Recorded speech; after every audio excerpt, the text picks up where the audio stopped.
Creating a consistent look and feel as you move from one shot to another is a key element in high production value. In this lesson, you'll learn to choose the right reference shot and how to match the rest of your shots to it for consistency.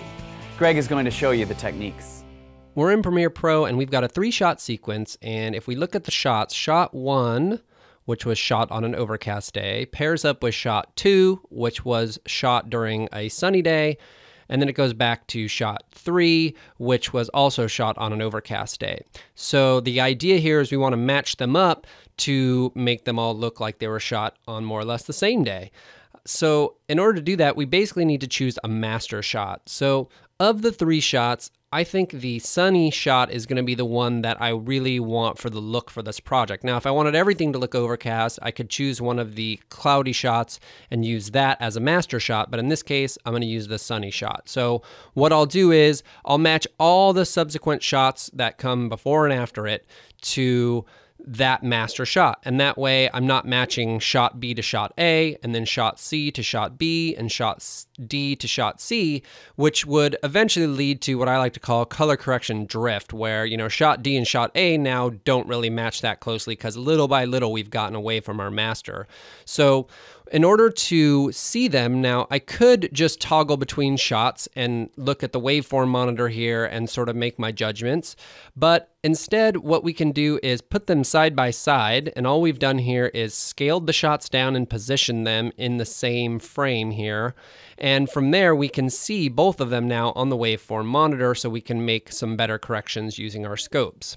Okay, and also I should note that even the RGB parade will show you the left shot, the left shot, the left shot, and the right shot, the right shot, the right shot. So it's good for the RGB parade as well. Now the Vectorscope, on the other hand, just looks like a gigantic blob because it's all putting it on the same plot. So if I take that one off, there's shot A. If I take this one off, I have to unlock it first. There's shot B, but really we're going to be working with the other scopes anyway. So let's go back to the YC waveform and get to work. All right, so we're going to go ahead and go to Effects, and I searched RGB, and I'm going to pull in the Rgb Color Corrector.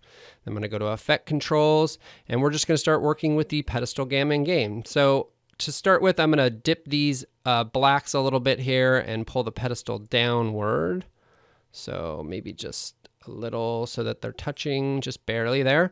Then we're going to work with the gain, and I'm going to go ahead and boost the gain because basically you can see all of these midtones and highlights are really crushed down toward the bottom, and we want to boost those up. Now this is going to be that sky portion here, and I'm going to let that blow out and lose some detail there in order to try to get the rest of our highlights, you know, more in line. So I'm looking at these right here. Now, one thing I notice about this shot is it's pretty shady on this left-hand side, but it's pretty bright on the right-hand side.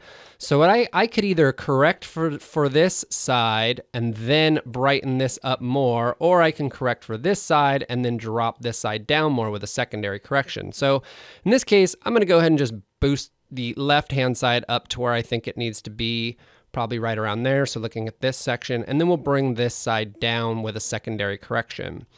Okay, that's looking okay. So now let's work with the gamma, and we're going to boost that up quite a bit. And again, we're going to let the right-hand side kind of blow out a little bit.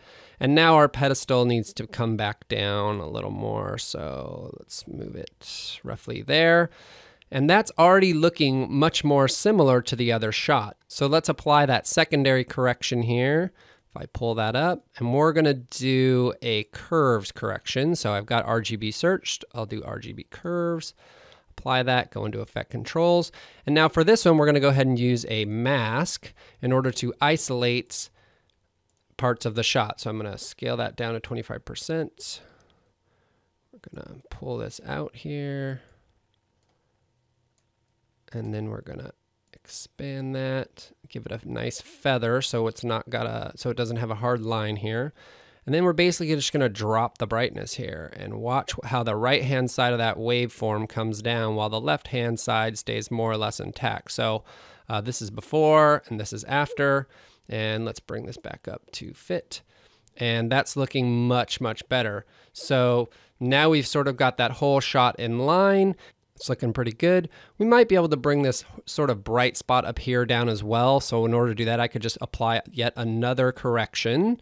So again, we can stack these up as many as we want here to get the results we're looking for. So I'll click on another mask here, bring that one up, expand it out a little bit, make sure we're getting all that little bright area there. Feather it out, and maybe just bring down midtones on that one a little bit. There we go. That brings that section a little bit back into line.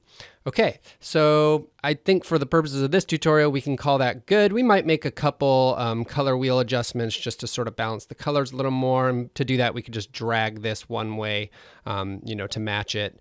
But let's go ahead and work on the second shot now. So again, we're gonna match the second shot to the first shot again, because we don't wanna get that color correction drift. And you can see here, same kind of issues where, our highlights are down here, which is fine, but really we're gonna have to let those blow out in order to get the rest of the shot in line here. So let's go ahead and go to Effects. Let's do the RGB Color Corrector, and let's get to work.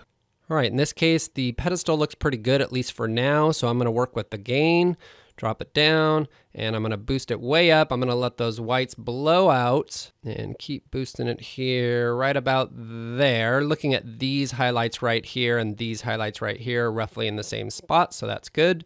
Now let's work with the gamma and boost that up a little bit.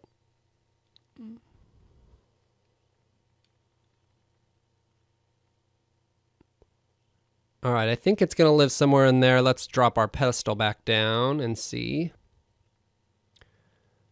All right, I think overall that's looking pretty good. Now, something I'm noticing is the saturation levels on these shots aren't exactly matching up. So let's go ahead and adjust that next. And we can do that with a fast color corrector. So we'll type fast here, fast color corrector. Go back over into effect controls. And basically what I'm gonna do is looking at this green here and this green here, to me, this just looks a little richer than the other one. So I'm gonna pull down the saturation on that second clip to like maybe 85. And I'm gonna go ahead and at the same time, I might push this shot a little warmer, just a little warmer here. Let's go maybe that much. That might be a little too much. So I'm gonna come down here and put it at 6. And let's leave it right at that. So let's see, before, after, not a huge change, but hopefully getting us closer there. And let's go ahead and then grab that fast color corrector and copy it, Control C, move over to here, and let's see if this one needs it as well. Let me drop these down here. Yeah, it's subtle, but I think that little bit of desaturation might help.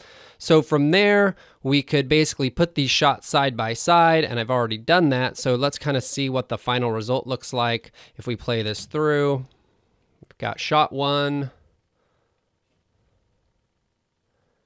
cutting to shot 2, and finally cutting to shot 3.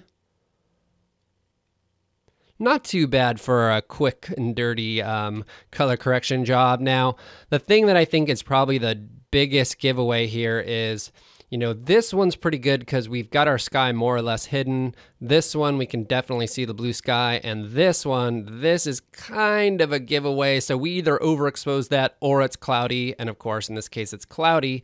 So there's not a whole lot of blue detail in there. Now, if we wanted to take a lot of time, we could try to maybe do some sky replacement in that area. But for the purposes of seeing these shots matched up, we went from this to this, which is a considerable improvement. So that kind of shows you the method that we use in order to match shots. Choose your master shot, put the secondary shots that you're matching side by side so you can judge them with the scopes, and then go from there and spend as much time as you can trying to get all those shots to match.